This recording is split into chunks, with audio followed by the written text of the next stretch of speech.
So hello guys, आज चाहिँ म बेलुकादेखि भ्लग स्टार्ट गर्दैछु। अनि उज्यालो आयो? उज्यालो आएन भने पनि माइन्ड नगरिदिनु होला। मैले चाहिँ राति कति भइसकेको छ, 9 बजे होइन, 9 बजे चाहिँ आफ्नो भ्लग स्टार्ट गर्दैछु। अनि यो भ्लग चाहिँ म 2-3 दिन अथवा 4 दिनपछि पनि हाल्न सक्छु। अनि मैले यो भ्लग स्टार्ट गर्नुको मेन कारण चाहिँ के रहेको छ भन्दाखेरि चाहिँ म हजुरहरूलाई देखाउँछु। मैले मेन भ्लग एकछिन ल, मैले मेन भ्लग स्टार्ट गर्नुको कारण पहिला सुन्न गर। सो म भन्दै थिएँ मेरो भ्लग चाहिँ मैले स्टार्टिङ गर्नुको मेन उद्देश्य भनेको चाहिँ दिदीको जापान जान। यता यो मान्छे चाहिँ जापान हुन लाग्नु भएको छ। अनि यहाँ सबै सामानहरू देख्न सक्नुहुनेछ। यो कोठालाई चाहिँ इग्नोर हान्दिनु होला, किनकि सबै सामानहरू चाहिँ छरपष्ट छ।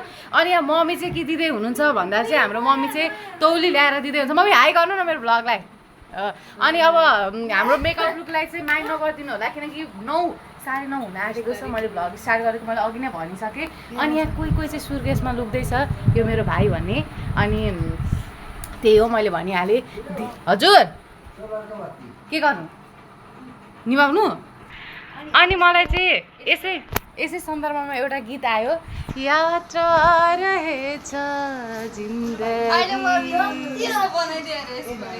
अनि यहाँ मेरो भाइ चाहिँ सुर्केसभित्र लुकिरहेको छ। कहाँ जाने भाइ त? ए ल ल ल, जापानको फ्लाइट राम्रो रहोस्, शुभ रहोस्, मङ्गल रहोस्। अनि अब आज चाहिँ मेन क्यामेरा यता यता क्यामेरा फोकस चाहिँ यसलाई नै जान्छ होइन। यो चाहिँ मैले चिनाउँछु मेरो भ्लगमा, मेरो जेठी दिदी अनि कान्छी बहिनी। यहाँ चाहिँ मेरो सानो भाइ यहाँ गाइज भन्दै लुकेको छ, र म माइली। अनि अब त्यही छ। अब यहाँ सामानहरू यस्तो छरपष्ट छ गाइज, मिलाउनु पर्ने हुन्छ नि त हामीले होइन, टक्कसँग लाएर। अनि मैले मेन चाहिँ यो भ्लग स्टार्ट गर्नुको चाहिँ भ्युजको लागि होइन है, कति पनि भ्युजको लागि होइन। मैले चाहिँ मेमोरी हुन्छ एउटा होइन, अरूको भिडियो हेर्दै हामी मक्ख पर्छौँ, आफ्नो पनि भिडियो हेर्दै मक्ख परौँ भनेर चाहिँ भ्लग स्टार्ट गरेको। मैले अघि भनिहालेँ, हाम्रो हुलियालाई चाहिँ एकदम इग्नोर हान्नु होला, किनकि 9:30 बजी मैले भ्लग स्टार्ट गरेको, त्यही पनि रातिको। अनि अब यो भ्लग त अब दिदी उड्ने बेलामा मात्र म हाल्छु होइन, त्यसलाई बिदाई गरेको। अनि म चाहिँ यहाँ ऐनामा टक्कसँग लगाएर हेर्दै थिएँ, ऐना पनि कस्तो स्क्र्याच आएको गाइज, किनकि मैले भनिहालेँ राति। अनि पुरै आएको छ होला गाइज, मैले किनकि भ्लग अब यताउति हुँदाखेरि बिग्रिन्छ कहिलेकाहीँ। अब म धेरै बोल्दिनँ, सामान एकैचोटि प्याक गरेको बेलामा देखाउँछु। अनि कट सबै भिडियोहरू चाहिँ आधी गर्दै म देखाउँछु होइन। अब धेरै बोल्न पनि सकिँदैन यस्तो माहौलमा, यस्तो टाइममा। ल ढिलो हुन्छ, ल छिटो न त। अनि यहाँ चाहिँ अब हजुर ए हो, ल ल ल ल मेरो नाङ्गे भुतिङ्गे भाइ। यहाँ चाहिँ ओ माई गड, मेकअपको सामानहरू रहेछ नि त होइन। वाउ, मलाई थिएन एउटा कस्तो राम्रो यार। Wow nice. यो चाहिँ मेकअपको सामानहरू राख्ने बक्स रहेछ नि त गाइस, टक्कसँग लगाएर। अब हाम्रो चाहिँ क्या, मैले चाहिँ दुई-दुईवटा लाइट बाल्छु। यति बाल्दा पनि यतिको उज्यालो चाहिँ भएको छ, तर पनि बेलुका हो, अलिकति भइ नै हाल्छ। त्यही भएर इग्नोर गरिदिनु होला। कालो चाहिँ आएको छ कि छैन मलाई थाहा छैन, खलखली भएको छ। यहाँ हेर्नु न गाइस, फ्यान खोल्दा पनि एकदम खलखली छ माहौल। ओइ ल स्टार्ट गरौँ न त। सुर्केस चाहिँ हाम्रो हेर्नु गाइस यत्रो खालको छ। अब यसमा चाहिँ मजाले प्याकिङ गर्नु, लुगाहरू चाहिँ धेरै नै छ। अनि यहाँ हेर्न सक्नुहुन्छ कस्तो क्युट ब्याग छ, मलाई एकदमै मन पऱ्यो। लुगाहरू चाहिँ अब टन्नै यस्तो वरिपरि छ नि गाइस, यो चाहिँ सेल भनेर बेच्नुपर्छ जस्तो छ होइन हो कि कसो। ल ठिक छ, बस्नु अब सघाउनु पर्दैन। अनि यो चाहिँ देख्न सक्नुहुनेछ, यो चाहिँ के भन्छ टिफिन बक्स। अब के गर्छौँ हामी हेर्नु जानु होला, स्किप नगरिकन। Don't forget to subscribe my channel. अनि नयाँ हुन्छ भने प्लिज सपोर्ट गर्नु होला है। के हुँदैन, अब गर्मी छ होइन। ल मेरो भाइले चाहिँ यहाँ डोराउँदैछ टक्कसँग सुर्केस। अब ठाउँ चाहिँ अलिकति सागुरै छ गाइज होइन, ठिकै छ। बाहिर ल्याउन त भाइ, गुड्केर ल्याइदियो त। ओके यता लग ल बिस्तारी। अब यता बाहिर चाहिँ फेरि लाइटिङ छैन होइन। ल राख भाइ त्यहीँ। बाबा चाहिँ टक्कसँग लाएर मोबाइलहरू बसिरहनु भएको छ। अब हामीले चाहिँ यो त्यो माथिबाट हाल्नुपर्छ नि त। ठिकै छ, ल अरू सामान ल्याऊ त, म यहाँ लाँदैछु। म पनि एक एकवटा गर्दै। मम्मी सामान लिन आउनु न। अब यहाँ राख्छौँ, अनि एकैचोटि यहीँबाट चाहिँ प्याकिङ गर्छौँ। भित्र अलिकति स्पेस पुगेन हामीलाई, अनि स्पेस नपुगेर पछि त बाहिर आएर लाउनुपर्छ। ल त टक्कसँग लाएर ल यस्तोमा आउँछ गाइज अब तपाईँहरूकोमा कस्तो छ होइन यतिको दुःख चाहिँ गर्नै पर्छ ठिकै छ रोहन नचलाउ न त यहाँ सामान आऊ सामान यहाँ चाहिँ बुइनले पनि ल्याइदिँदैछ ल हजुर ल बिस्तारै है बिस्तारै राख्नुपर्छ सामान टुट्ने हुन्छ अनि टक्कसँग लगाएर यहाँ मम्मीले पनि ल्याइदिँदै हुन्छ लुगा चाहिँ ल मम्मी आउनु त त्यो पर्दा के भएछ ओ गाइज ल ल ल अब यो चाहिँ टक्कसँग यहाँ देखिसक्नु भएको छ के छ भनेर होइन कुकर छ ल ठिक छ यो पनि सामान चाहिँ हामीले चाहिँ यति सबै आज एकै दिनमा सपिङ गरिसकेको त्यो पनि बाबारी गरेर अरूले भए चाहिँ एक दिनमा सपिङ गर्न सक्दैन थियो होला हामीले चाहिँ एक दिनमै साह्रै सपिङ गरिसक्यौँ अनि यहाँ चाहिँ हेर्न सक्नुहुनेछ ल ल ल एकै दिनमा चाहिँ बाबाले गरेर चाहिँ छिटै सपिङ पनि भयो सजिलो पनि भयो होइन ल अरूले भयो त एक हप्तादेखि गएर चाहिँ हामीले चाहिँ एक दिनमै यत्रो यो भनेको चाहिँ कति पैसाको होला सपिङ गाइज कमेन्ट गर्नु होला होइन यति धेरै सामान होइन देख्दा सानो देखेँ होला तर भित्र धेरै नै सामानहरू छ अनि अझै सामान चाहिँ अझै पनि 1-2वटा चाहिँ पुगेको छैन जुन चाहिँ कम्प्लिट गर्नुपर्ने छ अब त्यो चाहिँ भोलितिर कम्प्लिट गर्छु म त्यो भनेको चाहिँ स्टाइल होला सायद होइन आई डोन्ट नो अब like that I don't know अझै यहाँ चाहिँ लुगा कुन हाल्ने भन्ने कुरा चाहिँ कन्फर्म हुँदैछ अनि अब बुनीको मुहार पनि हेर्न सक्नुहुनेछ होइन खुसी पनि दुःखी पनि गम कभी खुसी कभी गम नाजुदा होंगे हम कभी खुसी कभी गम भने जिन्दगी एउटा खुसी आँसु दुःख कहिले खुसी कहिले त गम भन्ने कुरा तपाईँहरूलाई थाहा नै छ मैले भनिरहनु पर्दैन अनि मैले आज चाहिँ एकदमै छिटो बोलिरहेको छु होइन यो पेन खोइ के गर्नु बाँकी हो बिर्सेला है ल केही सामानमा बिर्सिकन होइन एकदम प्यानिक नलिकन केही प्यानिक छैन बिस्तारै बिस्तारै गर्ने हो अनि प्यानिक किन लिने अब यत्रो ठुलो आर्ट गरेर सबै काम भइसकेको छ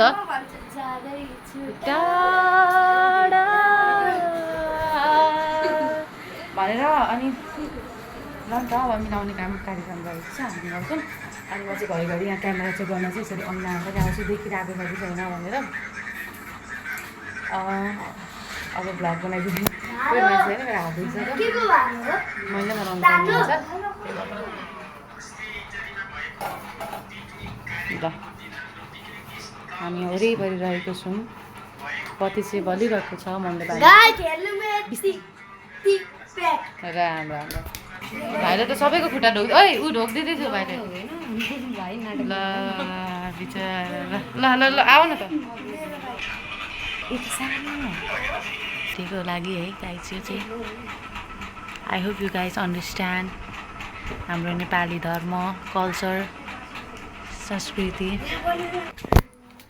अनि यो चाहिँ पार्ट 1 र पार्ट 2 हुन्छ सुरुमा चाहिँ अब सपिङ गरेको त अब देखाइनँ होइन due to some problem due to some issues अहिले यो अब प्याकिङ आइज न यता अनि अब प्याकिङ गरेको चाहिँ हामीले मेरो चाहिँ आँखा तिरमिरी भइरहेको छ लाइटले बानी छैन नि त अनि अब प्याकिङ गरेको चाहिँ म देखाउँछु पार्ट 1 हुन्छ अनि त्यसपछि बिदाई गरेको पार्ट 2 हुन्छ गाइज म छिटै चाहिँ भ्लगलाई चाहिँ अब कन्टिन्यू गर्छु मेरो आजदेखि इक्जाम पनि सक्यो finally second term exam BBS first इयरको अनि मैले मजाले चाहिँ केही टेन्सन नलिकन चाहिँ मजाले भ्लग कन्टिन्यू गर्दैछु अनि त्यही हो पार्ट 1 यो हुन्छ अनि पार्ट 2 चाहिँ पार्ट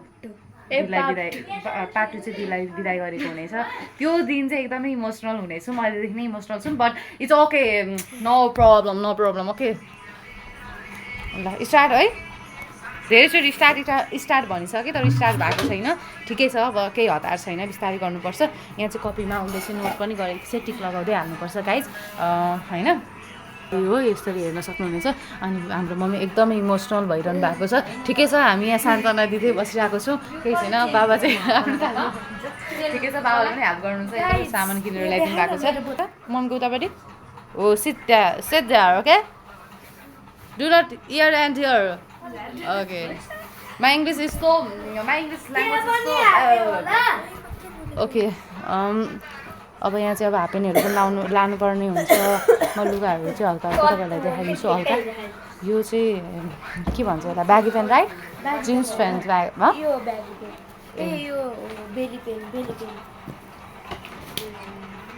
है ल 3 2 1 गो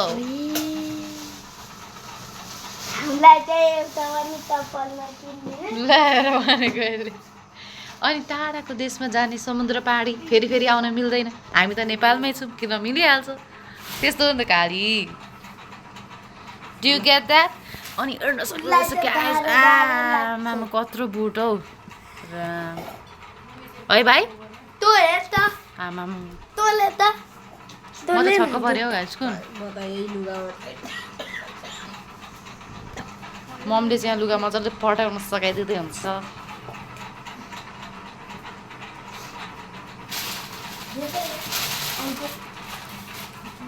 अब म चाहिँ यहाँ भ्लग कन्टिन्यू गर्नुपर्ने हुन्छ त्यही भएर मैले चाहिँ केही हेल्प गर्न सकिनँ तर ब्लगिङ गरेर चाहिँ मजाले हेल्प गरिरहेको छु ओ थोते यो चाहिँ काम बिगार्ने काम गर्छ यहाँ सघाउनु छैन I didn't really disturb you. This is Woody guys, Woody. यस्ताको चाहिँ सेटै भेट्दो रहेनछ सेटै हो त यो छ त मुनि सुरुवाल हालिसकेको छ भेटिएन हौ छैन त्यस्तै छ त यसको जस्तो सेट सुरुवाल होइन रहेछ sorry guys I am confuse ठिक छ गाइज ओके या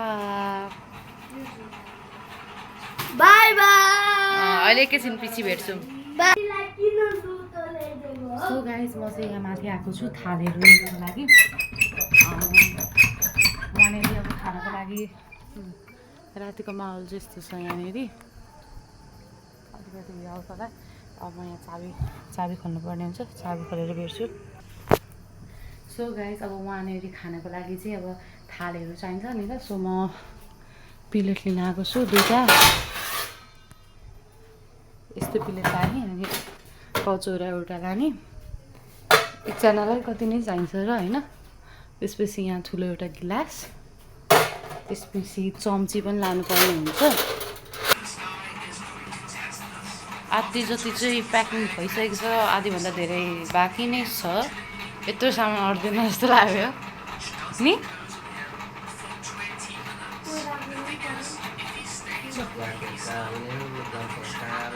तर उतापट्टिको पार्टमा पनि हाल्छन् होइन ओइ कसरी पुर्याउने हो अझै यति सामान बाँकी छ अनि त्यसपछि यो सुर्केस चाहिँ मजाले नै भरिसकेको छ हामीले यहाँ राखेको छौँ अनि यहाँ चाहिँ अब विरक्त मानेर बसिरहेको छौँ अझै कति सामान अटेकै छैन अनि उसको फेस चाहिँ यस्तै छ अब के गर्नु जापान जाने मान्छे डोन्ट बी सिरियस अनि अब चाहिँ अझै त्यति मिलाउने बाँकी छ के गर्नु गाइज अब यस्तै हो फर्स्ट टाइम एक्सपिरियन्स हुनेवाला छ उसको चाहिँ अब हामी चाहिँ एकछिन गफ गर्नुपर्ने हुन्छ अब यही हो मेरो लागेर जबै भइसक्यो गाइज अब ठिकै छ ठिकै छ अब यो चाहिँ पार्ट 1 हो पार्ट 2 चाहिँ यसलाई बिदाई गरेको हुनेछ यसलाई अनि त्यो पार्ट 2 भिडियो चाहिँ एकदमै इमोसनल हुनेवाला छ जसमा चाहिँ मम्मी धेरै रुनेवाला हुनुहुन्छ हामी पनि रुन्छौँ होला हल्का इमोसनल हुन्छौँ होला भन्दै आजलाई म आफ्नो भ्लग चाहिँ यति गर्न चाहन्छु हस् त धन्यवाद बाई बाई